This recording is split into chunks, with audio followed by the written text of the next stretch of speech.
responsibilities to develop and revamp the agricultural sector, to create employment and employability.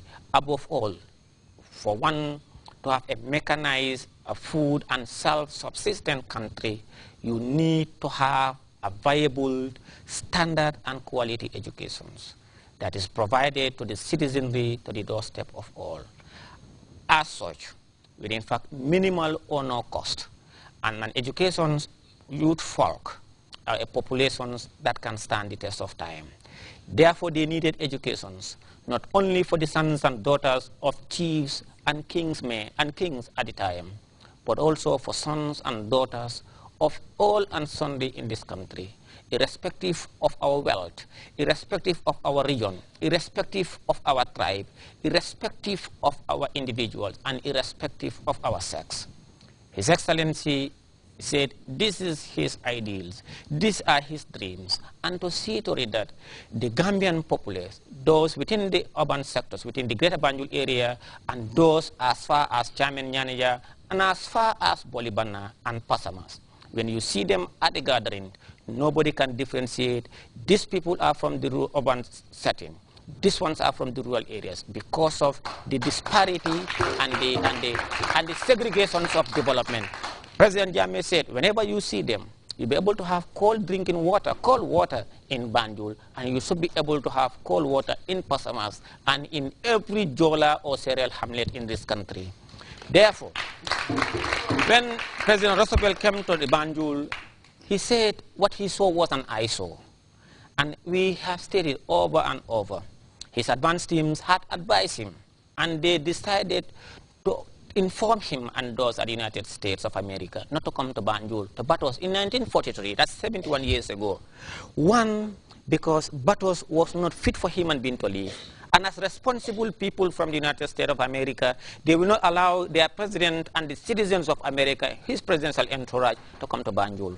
And himself, when he arrived in Banjul on his way to Casablanca, what he saw, he said it will be his responsibility and ardent desire to champion the cause of the people of the Gambia, and also for that to herald and to ignite, and also to give him more energy, more vigor, and more support, for him to garner more support within world leaders to call the British Empire, the British government, to abandon their colonies, more so Banjul, and also for them to ensure that the United Nations, when it is formed, he was thinking of forming an organization at the time, and he said, now that I have seen Banjul, I will advocate for the formation of the United Nations, and also for all of us to pressurize British government to abandon the Banjul. They neglected Banjul.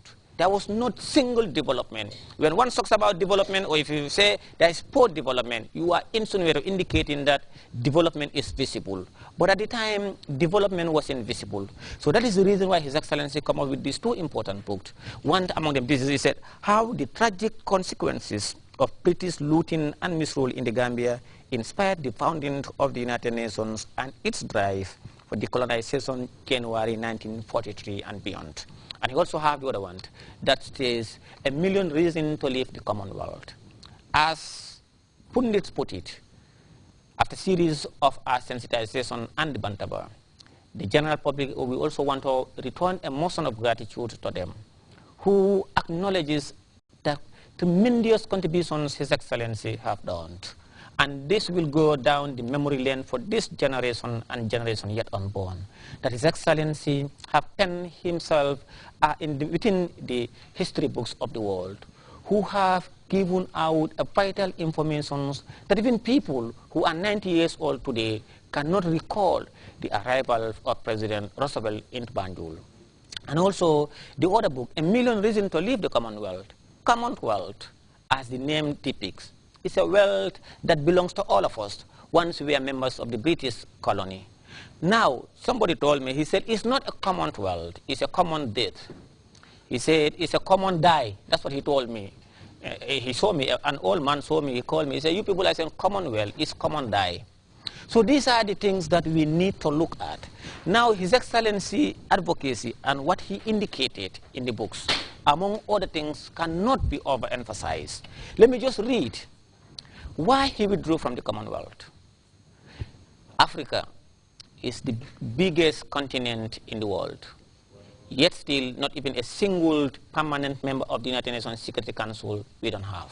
He said it is also necessary to increase the credibility and effectiveness of the Security Council by making sure that selective justice is abolished and rejected by all members of the United Nations family. From all indications, there is absolute need to inject new ideas, impetus, and to expand membership to the Security Council in conformity with current geopolitical realities. Moreover, respect for the principles of equal rights and respect for the sovereign rights of people, as well as promoting and respecting peaceful relations among all states, rich or poor, black or white, should be the overriding principles for peaceful coexistence between and among member states. These are some of the issues that His Excellency continued to advocate. With his son, Eliot, who was a lieutenant colonel in the United States Army Corps at the time, and what he saw at the front of Roosevelt Mine was his eye-opening ride that morning through Batos, Gambia's capital. And Eliot had been there a year earlier on an army mapping project. He said, I will bet, President Roosevelt told Eliot, I will bet I found out more in one afternoon in Batos than you were able to find out in 2 months.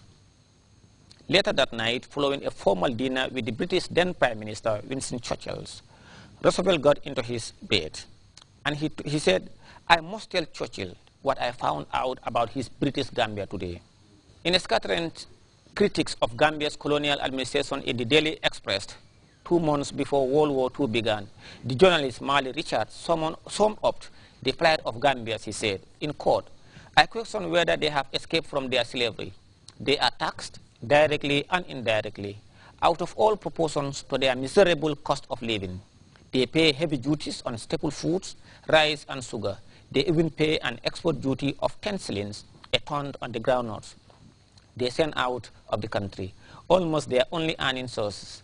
They are in bondage, these black Britons, in debt from the cradle to the grave, in order to pay salaries to white Britons who administer their little administrations, is required but do not develop when development is most urgently needed. To conclude, to say that he has indicated, when development was needed, even the groundnut that the Gambians at the time farmed, the British government will take it at no cost, will take the groundnut from them and import it. And as a result, that these people are left to be destitute and left to be poor, and if indicated even in the book, there were many diseases common at the time, and the life expectancy at the time, 1943, was 26 years. Well, thank you so very much, Honorable Alhaji Asidi Njai. Thank you very much.